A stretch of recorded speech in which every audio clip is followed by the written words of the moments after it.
Man, this thing gets crazy. Tim Waltz is in serious trouble. All this stuff was going on under his watch.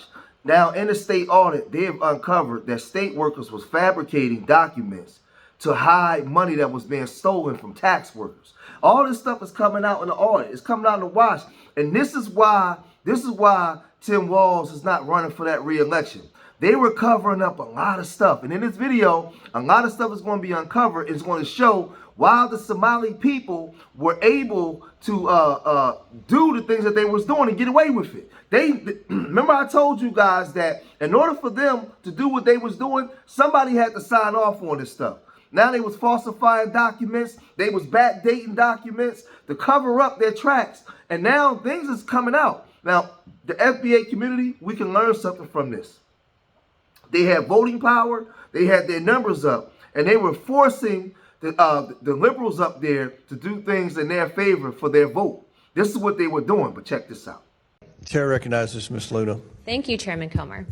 Honorable Robbins, based on your record before your committee, when did Governor Walz first become aware of widespread fraud in Minnesota social service programs?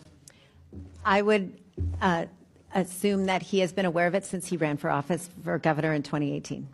By 2017, DHS investigators warned CCAP fraud could exceed 50%.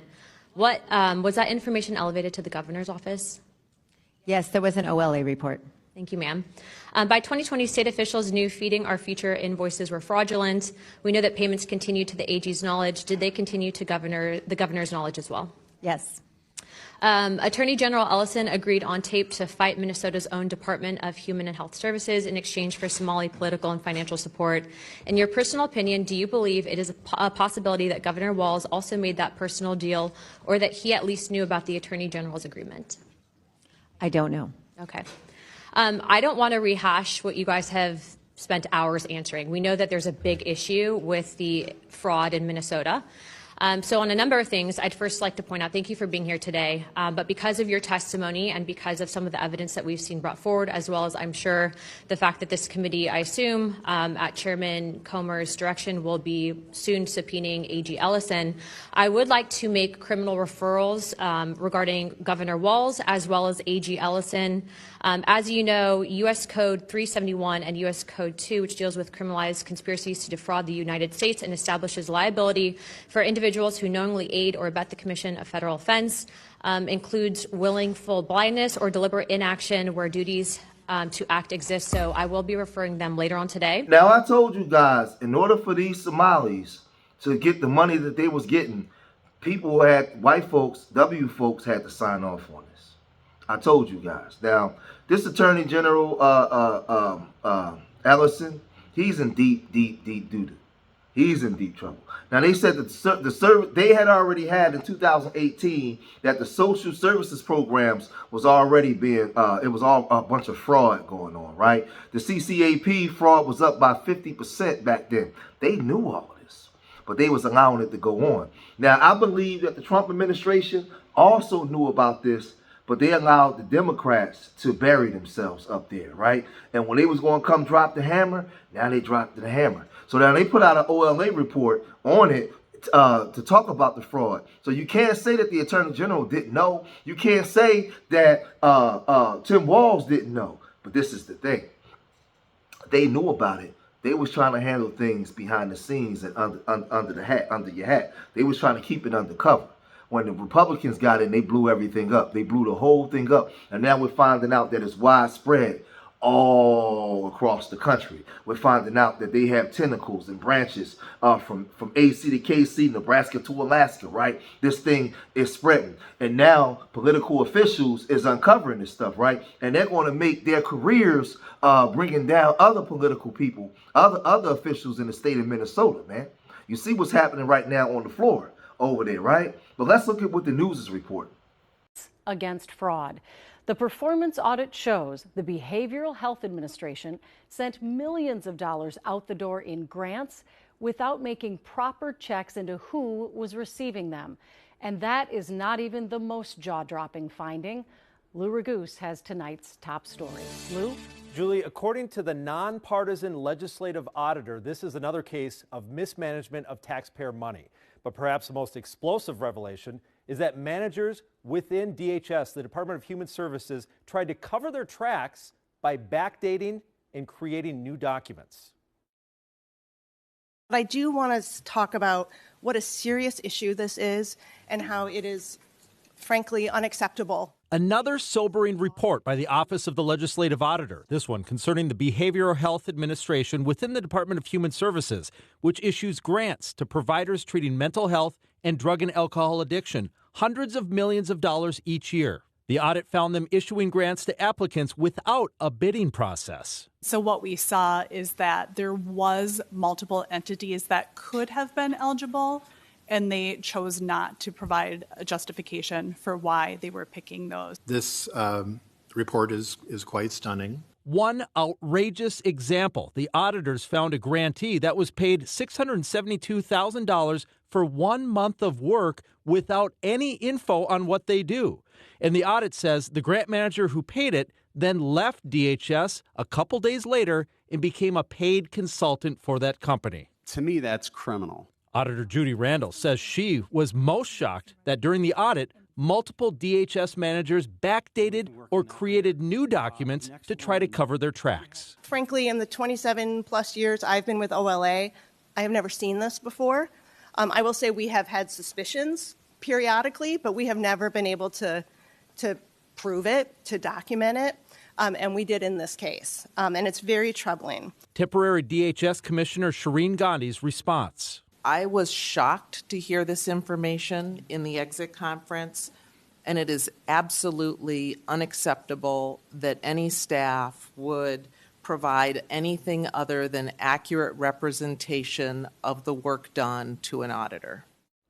Now, there were a lot of questions from lawmakers about whether this audit should result in criminal investigations, so we'll see what comes from that.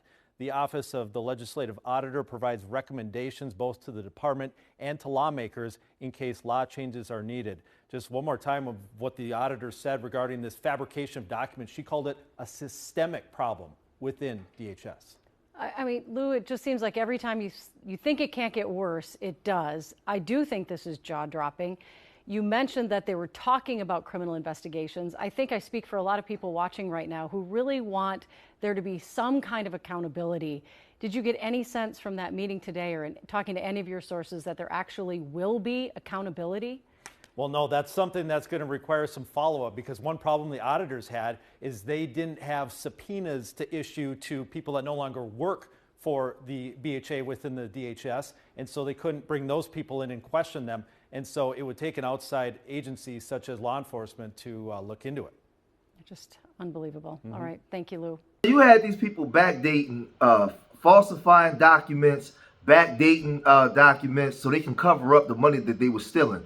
You had one person's official sign off for these Somali people for 600 and something thousand for 1 year's worth of work, and then quit DHS and sign on as a consultant for that company. They should be in prison.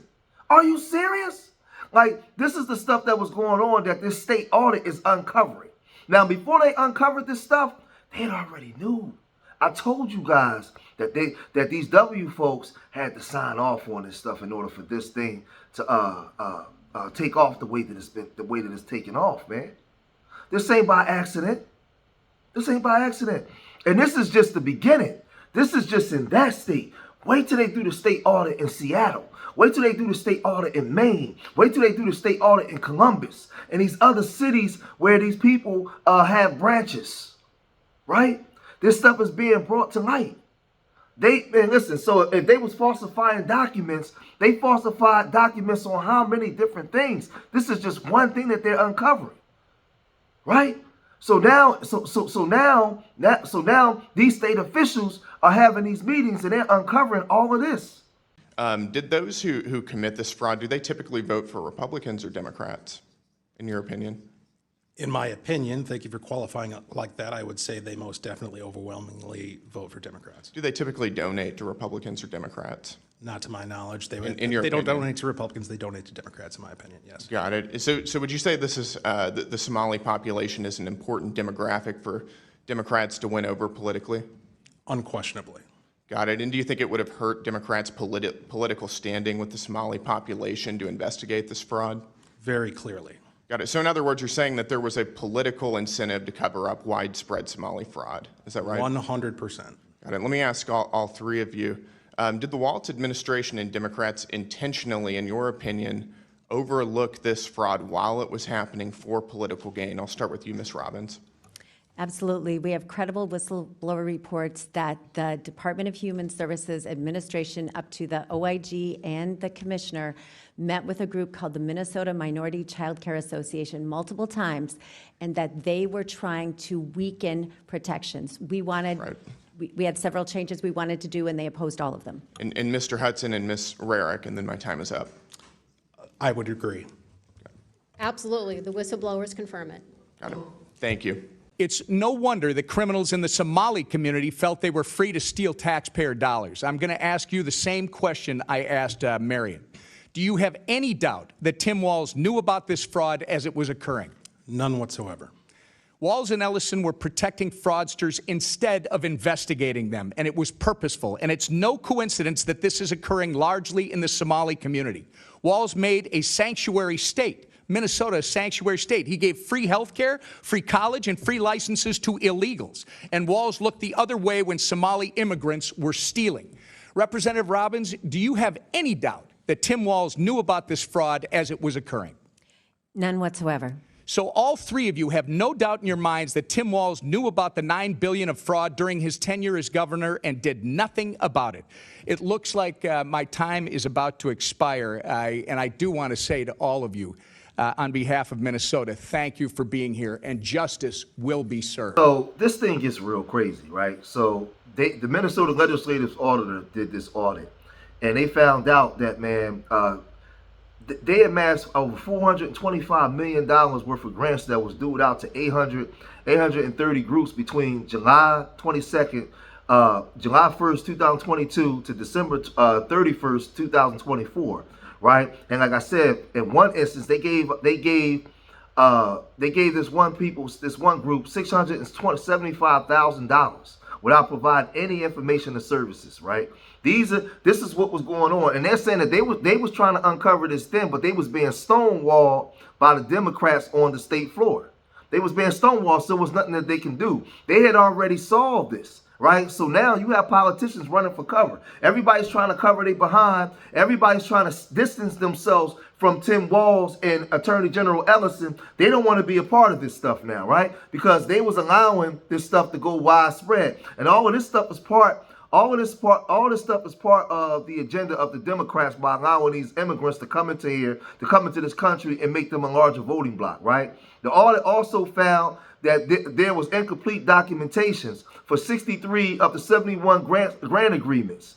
In some cases, there was no documentations or reconciliations were finished after the last payments were made, right? So they was just giving away money, right? And now what happens is this. This is part of the political theater. This is part of the fight. The radical right versus the radical left. Yeah, they fighting against each other. They uncovering each other's secrets, man. And it's getting crazy. But this is the thing from what I say for FBAs and what we can learn from. We can learn from this because they was able to do this because they had voting power up there in the state of Minnesota. They took over St. Paul, they took over Minneapolis, and they controlled a lot of the economic purse strings there. And under their unifications, they forced the government to acquiesce to what they wanted them to do. As FBAs, we can do the same thing. We've been living here long enough to be able to do it, right? We don't have to be crooked. We don't have to be wicked, right? We don't have to be slimy and do certain things, but we can definitely have things swaying in our way. We can learn from this, right? And now everybody's tucking their tail and running and trying to get out from under this, right? But this thing is going to explode all across the country, and the Trump administration is going to bring this stuff out. But y'all gotta let me know what y'all think, man. Now the paperwork is coming out to prove what they was doing behind the scenes. Not just the Trump administration is bullying them or being racist. The paperwork is coming out and showing what a lot of these W folks uncovered. I mean, what a lot of these W folks was covering up. Check this. So as more of this come out, we'll report more of this. If you made it this far in the video, hit that like button, subscribe to Street Media TV, leave your comments in the comment section. And remember, I love you all. Till the next time. Peace.